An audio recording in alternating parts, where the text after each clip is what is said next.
자, 안녕하십니까. 평소에서 전해드리는 오늘은 주식시장 어렵지만 해답은 이것이라는 주제를 가지고 방송을 열었습니다.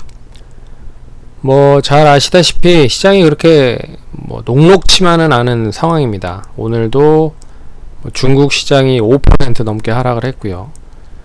일본도 1.9%, 대만도, 홍콩도, 인도네시아도, 베트남도, 인도도 모두 다 하락을 하는 모습들을 보였습니다. 그래서 이 시장을 어떻게 좀 잘 버텨나가야 되는지를, 시황에 대해서는 웬만하면 잘 얘기를 해드리진 않는데 좀 궁금하신 분들이 많으신 것 같아서 시간을 할애해서 방송을 열었습니다. 투자하시는데 참고를 하시면 좋을 것 같고요. 그리고 분명히 얘기를 말씀을 드리는 건데 이 또한 지나간다 라는 거를 되새기면서 시장을 좀 보시면 좋지 않을까 말씀을 드리도록 하겠습니다. 제가 결론적으로 말씀드릴 수 있는 거는 뭐냐면 이 이슈라든지 그리고 지금 시장에 따라서 이제 움직이는 종목들이 있을 겁니다. 시장이 하락을 하는데도 해지형 수급이 집중이 되면서 올라가는 종목들이 분명히 있을 거예요. 러시아, 우크라이나가 전쟁을 하는 데 있어서의 수혜를 본다라는 의미로 올라가는 종목들이 있을 건데, 지금 이게 이제 우크라이나, 러시아 관련된 사태가 언제 어떻게 해결이 될지 모르는 거잖아요. 예, 그렇기 때문에 이 불확실성이 계속 시장에 잔재되어 있다. 어떻게 보면 그게 없다라고 하면 지금 이제 코로나가 어느 정도 이제 종식이 되는 시점이 나타나면서 경기가 조금씩 좋아지는 역할을 해줘야 되는 상황임에 이 러시아 사태가 이제 터져버린 거죠. 그래서 이 코로나가 어느 정도 이제 지워져야 되는 그 시점에 러시아라고 하는 그런 악재가 떡하니 박혀 있으니까 시장이 오도 가도 못하고 또 이제 하락을 하고 있는 흐름이 나타나고 있는 모습입니다. 그래서 미증시를 한번 볼게요. 외국 시장 보고 우리 시장 보면 좀 이해를 좀 빨리 하실 수 있을 것 같습니다. 다우존스가 이제 잘 버티다가 지난주 금요일이죠. 금요일날 2.8% 하락을 했습니다. 나스닥 역시나 이틀 연속 하락을 하면서 5% 정도 하락을 한 모습이고요. 나스닥은 이제 12,580포인트, 최근의 저점이 12,555포인트이기 때문에 오늘 하락으로 인해서 이 시점을 추가적으로 저점을 만들 건지 아니면 지지를 할 건지 이런 이야기, 이런 상태가 나올 겁니다. 그래서 만약에 또 하락을 한다라고 하면 이 지지를 못하면 좀 추가적인 하락이 나오겠죠. 그러면 주봉상으로 봤을 때 12,000 정도 선까지도 열어놓고 본다, 이런 투자자들이 많은 것 같은데, 어찌됐든 아직까지는 12,000 지난번 저점이 12,555포인트니까 지지를 하는지를 봐야 될 것 같고, 다우지수 같은 경우에는 지난번 저점이 32,578포인트입니다. 그러니까 좀 여유가 있는 거죠. 1,300포인트 정도 여유가 있다. 그래서 나스닥에 기술주들이 많이 몰려있는 상황이잖아요. 그래서 더 많이 하락을 하고 있기 때문에 이 좀 하락이 좀 진정이 되기 위해서는 나스닥부터 먼저 진정이 되면서 다우존스가 좀 자리를 잘 잡는지를 보셔야 될 것 같다. 근데 5월달 초에 이제 FOMC 회의를 통해서 금리 인상에 대한 윤곽이 딱 정해질 겁니다. 그래서 그 전까지는 눈치 보기 장세가 이어질 가능성이 높다라고 얘기를 하고 있는데, 그래서 혹자들은 5월 우리 이제 시장으로 5월 달에 이제 우리는 휴가예요. 우리는 이제 5월 5일 어린이날이 휴가잖아요. 근데 이제 5월 5일 날 정도에 미국에서 어떤 금리를 인상을 할지에 대한 여부가 이제 발표되기 때문에 결론적으로 그때까지는 좀 지지부진할 가능성이 높다라고 이야기를 하고 있죠. 그래서 1차적으로 봐야 되는 거는 미국 시장이 추가적인 저점을 나스닥 기준으로 찍느냐 못 찍느냐에 대한 부분을 보셔야 될 것 같고, 그리고 중국으로 넘어가면 중국은 또 이 셧다운 도시가 이제 점점 많아지고 있는 상황입니다. 그래서 베이징도 지금 셧다운의 한 도시로 또 연결이 된다라는 이야기가 나오면서 오늘도 상해종합 같은 경우에는 5% 넘게 하락을 했고요. 항생지수 같은 경우에도 3.7% 하락을 했습니다. 근데 항생은 예전에 이게 홍콩 시위 때문에 이미 주가가 먼저 하락을 많이 했습니다. 올해 3월까지 18,415포인트까지 하락을 했었던 부분들이 있어서 조금 추가적인 하락은 좀 얼마만큼 나올 수 있을지는 봐야겠지만, 어찌됐든 홍콩보다는 상해종합이 어떻게 되는지를 봐야 될 것 같습니다. 그래서 상해종합이 오늘 저점으로 인해서, 오늘 하락으로 인해서 저점을 완전히 만들어버린 그런 흐름으로 전개되고 있다. 그래서 어떻게 보면 2019년도에 저점 부분 때까지, 2019년도에 이제 박스권 흐름 때까지 진입을 했다라고 볼 수가 있는 거죠. 2019년에 7월에 2997에서 8월에 2730포인트, 이 흐름이 계속 유지가 됐었잖아요. 그래서 이 흐름이 까지도 이제 하락을 했다. 그래서 이제 그러니까 중국 시장도 이런 흐름을 보이고 있다 보니까 전 세계 글로벌적으로 난리 흐름이 이어지고 있는 거죠. 근데 이제 당사국들, 이제 셧다운의 당사국들인 중국은 하락을 하고 있는 거고, 반면에 이제 러시아 우크라이나 사태가 좀 장기화됨에도 불구하고 러시아는 좀 잘 버티고 있는 상황입니다. 이미 어느 정도 모든 걸 다 예측을 해 놓은 상황이기 때문에 그건 이제 제외한다라고 해도 이제 인플레이션에 대한 이 장기화가 되면 이제 인플레이션이 계속적으로 이제 진행이 될 수밖에 없는 부분들이라, 이게 이제 얼마만큼 장기화가 되느냐, 이게 이제 또 관건일 것 같습니다. 그래서 지금 이제 원자재 가격이 상당히 많이 올라오고 있는 게, 이 우크라이나가 밀 생산국 4위죠.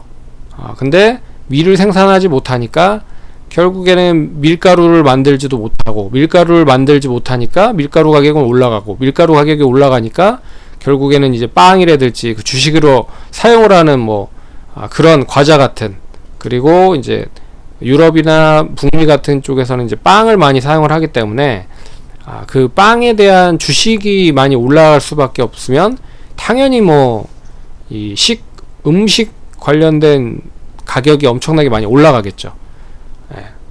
그러면 어찌됐든 그런 부분으로 계속 악순환의 연속이 이어지고 있는 부분들이라, 그래서 이제 식품 관련된 종목들이 움직이고 있다라고 생각을 하시면 될 것 같습니다.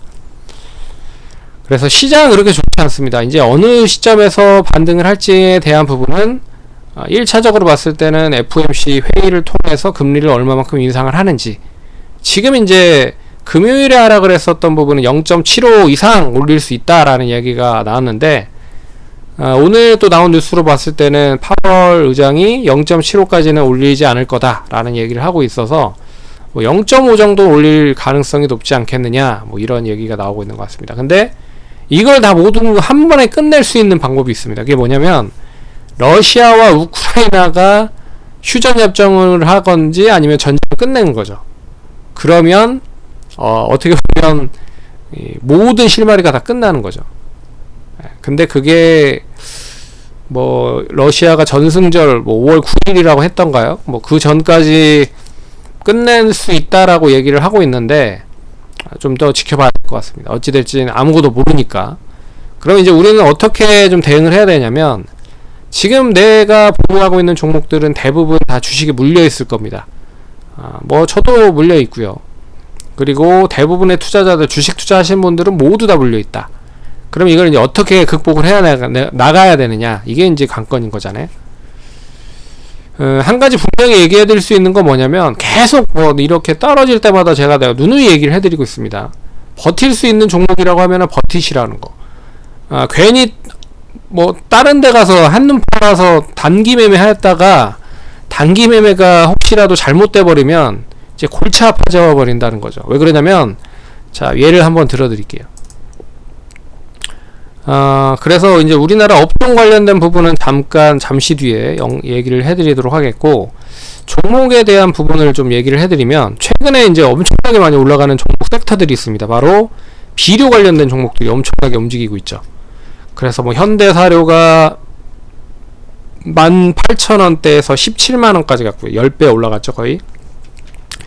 그리고 한일사료 역시 2,000원에서부터 15,000원까지 7배 올라갔습니다. 그럼 사람의 심리라는 게 자체가 뭐냐면, 지금 나는 마이너스 30% 40%야. 근데 복구를 해야 되잖아요. 복구를 하기 위해서는 이런 거에 눈이 가게 마련이라니까요. 그러면 어떻게 해요?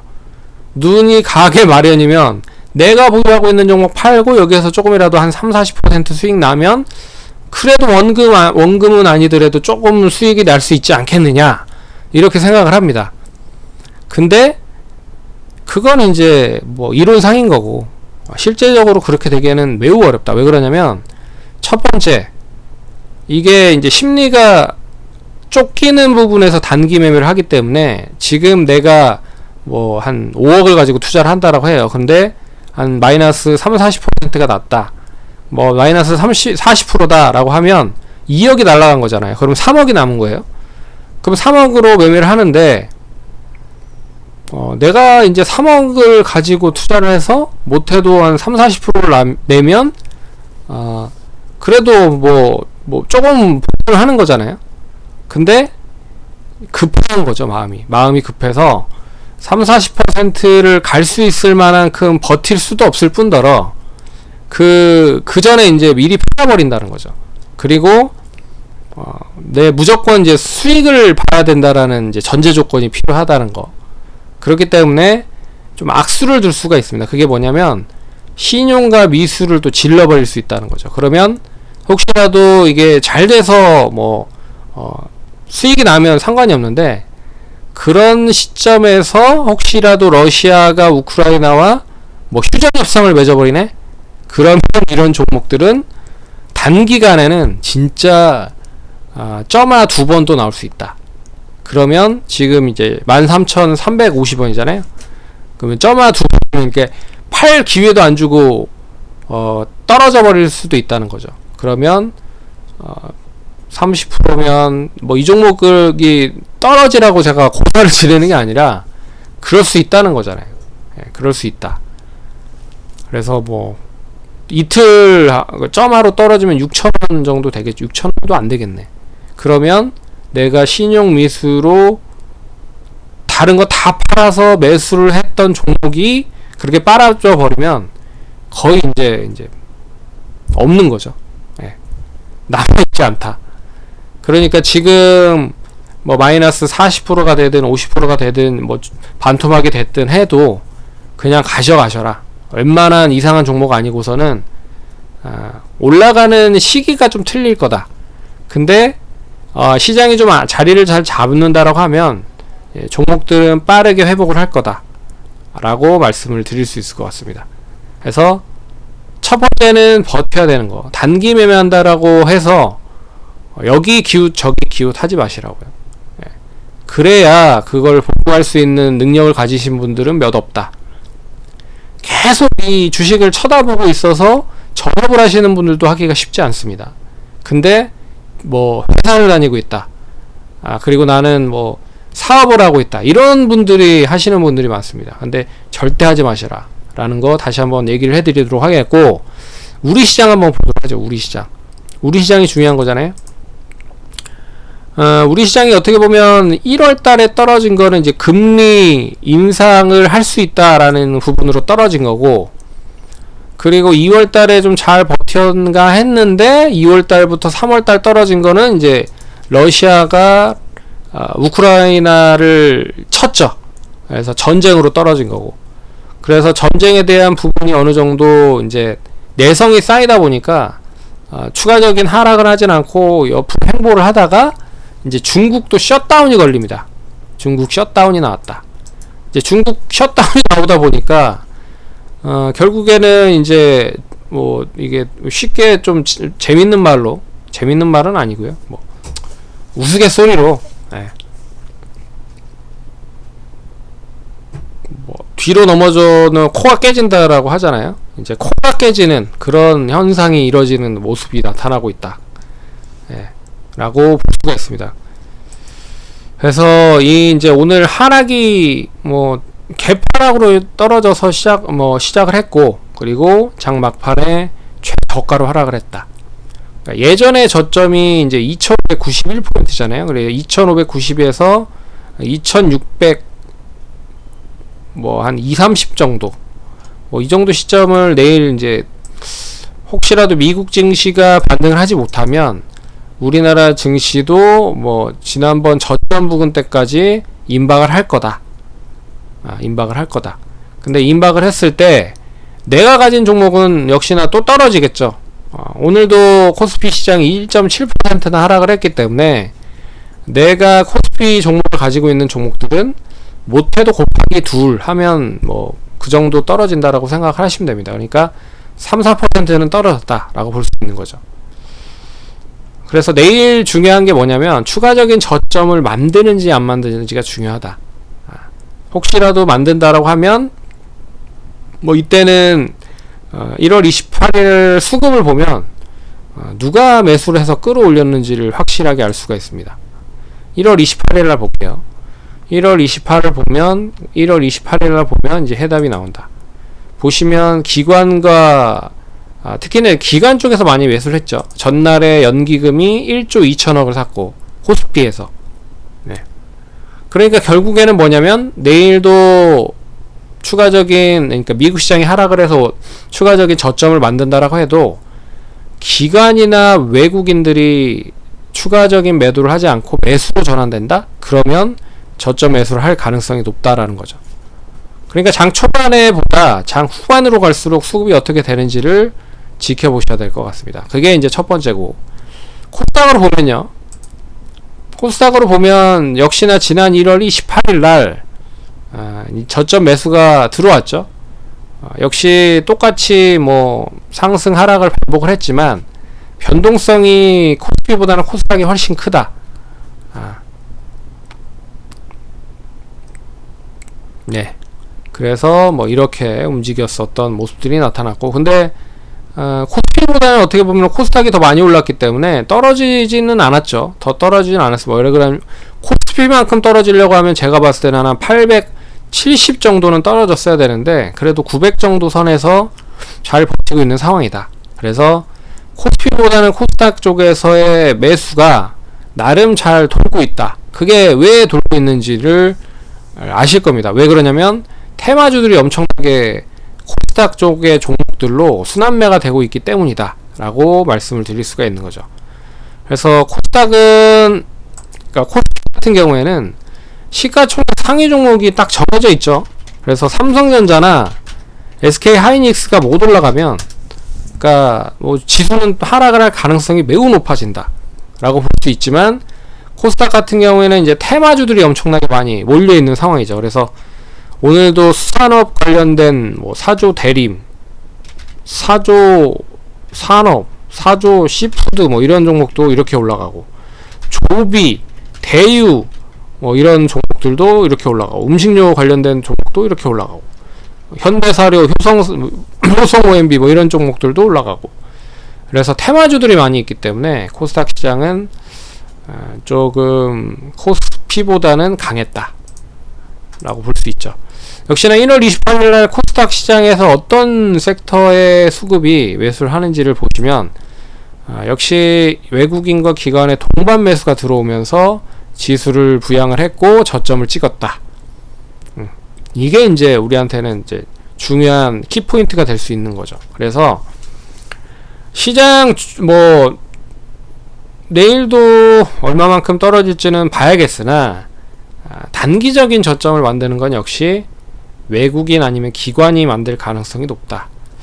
개인들도 뭐 최근에 매수를 해서 끌어올리긴 했습니다. 그래서 최근에 시장 보시면 차라리 지수가 뭐 13포인트 정도 올라갔을 때는 외국인 기관 매수, 뭐 2포인트 정도 하락을 했었을 때는 개인이 1600억 매수. 그리고 개인들이 매수를 했음에도 불구하고 그렇게 많이 떨어지진 않았거든요. 1300억 1500억 했는데 뭐 6포인트 3포인트 뭐 0.3 0.45 정도 뭐 이 정도밖에 빠지지 않았잖아요. 개인이 계속 sam에도 불구하고. 예.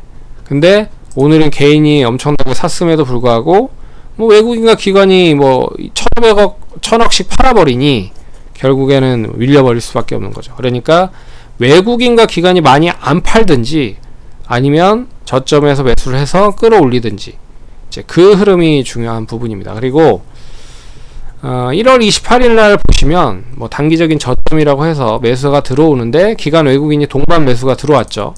근데 이 이후에 이제 연속적인 매수세가 얼마만큼 들어오는지도 중요하다. 그래서 보시면 뭐 계속 외국인 기관들이 매수를 했을 때가 거의 이제 대부분 올랐다. 그러면 뭐 간단한 거 아니겠습니까? 외국인 기관이 결국에는 매수를 해야 돼요. 개인이 매수를 했을 때는 쉽게 못 올라갈 확률이 더 높다. 그래서 이걸로 딱 예를 들어서 설명을 해드리면 시장 자리를 잘 잡을 때까지는 단기적인 매매로 테마 종목을 해야 되고 시장을 다시 자리를 잘 잡으면서 우상향을 한다라고 했을 때는 이제 그동안에 많이 못 올라갔던 많이 떨어진 종목들이 움직일 수 있다라는 거죠. 그렇게 해석을 하시면 대응을 하시기가 쉽다. 그럼 이제 어떤 종목들을 매수를 해야 되느냐를 말씀을 해 드리는데 그거를 얘기를 해드리면 시간이 너무 많이 드는 부분들이라 제가 봤을 때는 딱 하나로 정리를 할 수 있을 것 같아요. 그거 뭐냐면 실적인 것 같습니다. 실적.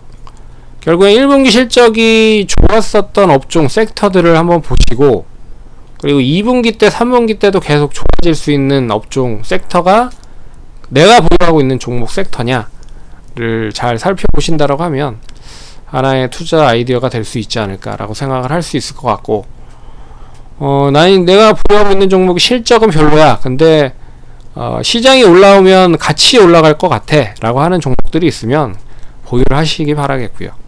괜히 단기 매매 한다라고 여기저기 기웃거리지 마시라는 거 다시 한번 언급을 해드리고 방송을 마치도록 하겠습니다.